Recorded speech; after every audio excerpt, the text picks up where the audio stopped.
नमस्ते मित्रों। व्हाट्सएप द्वारा या फिर कमेंट्स द्वारा कुछ प्रश्न हमें प्राप्त हुए हैं, तो उन्हीं के उत्तर मैं देता हूं आपको।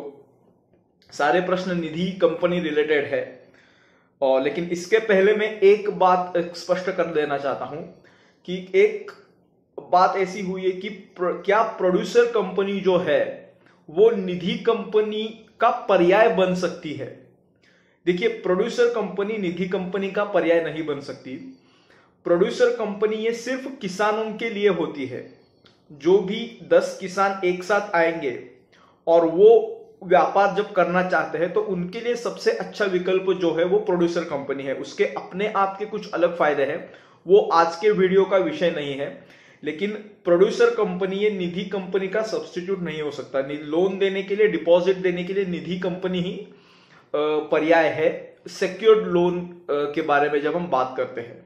तो आइए शुरू करते हैं निधि रिलेटेड जो भी प्रश्न है वो। पहला प्रश्न है, कोई अगर डिपॉजिट मैच्योरिटी से पहले मांगता है तो क्या उसे देना पड़ेगा। मतलब डिपॉजिट की जो लिमिट है जब खत्म होने जा रहा है उसी के पहले अगर कोई डिपॉजिट्स अपने वापस मांगता है तो क्या निधि कंपनी वो देने पड़ते हैं, या वो बोल सकती है कि जब मैच्योरिटी होगी तब देखा जाएगा और तभी हम देंगे। ये बहुत बार ये समस्या बनती है।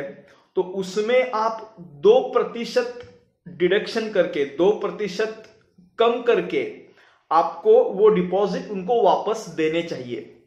आप उस समय ये नहीं बोल सकते कि आपकी जब समय पूरा होगा तभी आप ले पाओगे, ऐसा नहीं है। जब वो 12 महीने के लिए रखा है, वो 10वें महीने में अगर वापस मांगते हैं तो 2% रेट ऑफ इंटरेस्ट आप कम करिए और जो भी इंटरेस्ट है उसमें से 2% कम करिए और दे दीजिए। तो ये आपको करना है। अगला प्रश्न है, रिकरिंग डिपॉजिट कितने समय के लिए मतलब रख सकते हैं।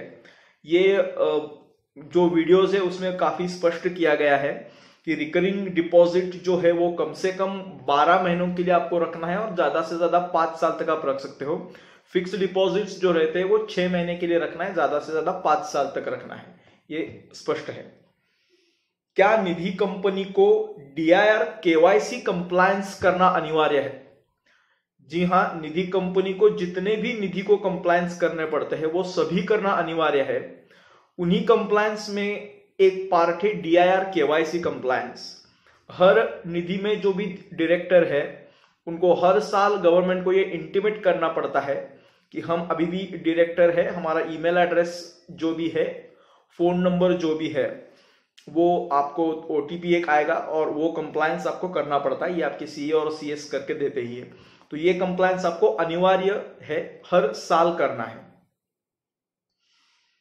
क्या निधि के शेयर होल्डर्स को प्रॉफिट देना अनिवार्य है। इनका ये समस्या है कि अब निधि कंपनी को जो भी प्रॉफिट होता है, मान के चलिए पहले साल में 12 लाख 15 लाख प्रॉफिट हुआ। अब निधि कंपनी के 3 संचालक है और 7 शेयर होल्डर्स है, मतलब टोटल 7 लोग हैं, उनमें 3 डायरेक्टर है, बाकी के 3 प्योर शेयर होल्डर्स हैं। कि जो भी ये 7 लोग प्रमोटर्स थे, प्रमोटर्स का मतलब कंपनी बनाते समय ये उसमें एक्टिव थे, और बाद में जो मेंबर्स बने हैं वो भी शेयर होल्डर ही होते हैं, क्योंकि वो मेंबर तभी बनते हैं जब वो 100 रुपए का एक शेयर खरीदी करते हैं। तो प्रश्न ये उत्पन्न होता है कि जो भी प्रॉफिट होता है उनपे हक किनका है। ये सिर्फ डायरेक्टर का है, ये पूरे शेयर होल्डर्स में बटेगा। तो जो भी कंपनी को प्रॉफिट होता है उसमें वो डायरेक्टर ये निर्णय लेते हैं कि किसको कितना प्रॉफिट मिलेगा। मतलब ये ऐसे होता नहीं है किन डायरेक्टर की सैलरी कितनी होगी, ये एक बोर्ड मीटिंग ली जाएगी और उसमें तय होगा कि कौन से डायरेक्टर को कितनी सैलरी देनी है या सैलरी नहीं देनी, या सिर्फ एक डायरेक्टर को ही सारी सैलरी देनी है। जो भी उनका इंटरनल डिसीजन है, बोर्ड ऑफ डायरेक्टर ये तय करेगा कि कैसे करना है। तो इसमें शेयर होल्डर को आपको कुछ भी देना अनिवार्य नहीं है। मतलब आपको 15 लाख रुपए का नफा हुआ, आपने सोचा कि हमें शेयर होल्डर को कुछ भी नहीं देना है, तो ये आप पे बंधन नहीं है कि आपको कुछ ना कुछ तो देना है। तो अनिवार्य बिल्कुल नहीं है, प्रॉफिट पे पूरा हक जो भी डायरेक्टर्स है उनका ही रहता है।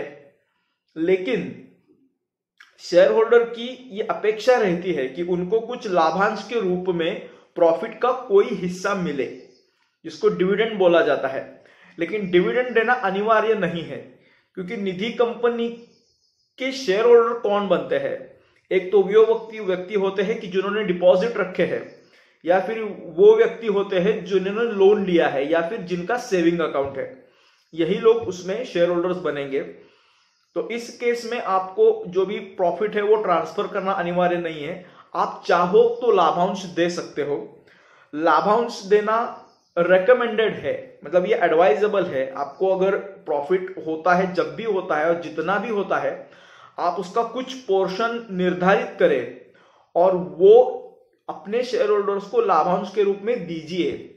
ये मेरी आपसे मतलब एडवाइस हम करते हैं। इसका कारण यह है कि शेयर होल्डर्स का निधि अपने कंपनी के ऊपर एक कॉन्फिडेंस प्राप्त बनता है, जो कि आगे चल के निधि को अपना ही बिजनेस बढ़ाने में काफी काम आता है। तो सरल रूप से कहा जाए तो जितना भी प्रॉफिट है वो शेयर होल्डर्स को देना अनिवार्य नहीं है, लेकिन डिविडेंड के स्वरूप में देना एडवाइजेबल है। ये कंपनी को करना चाहिए। तो ये प्रश्न थे। आपको भी अगर कोई शंका है तो मैसेज करिए या फिर कमेंट में लिखिए, अवश्य जवाब देंगे। धन्यवाद।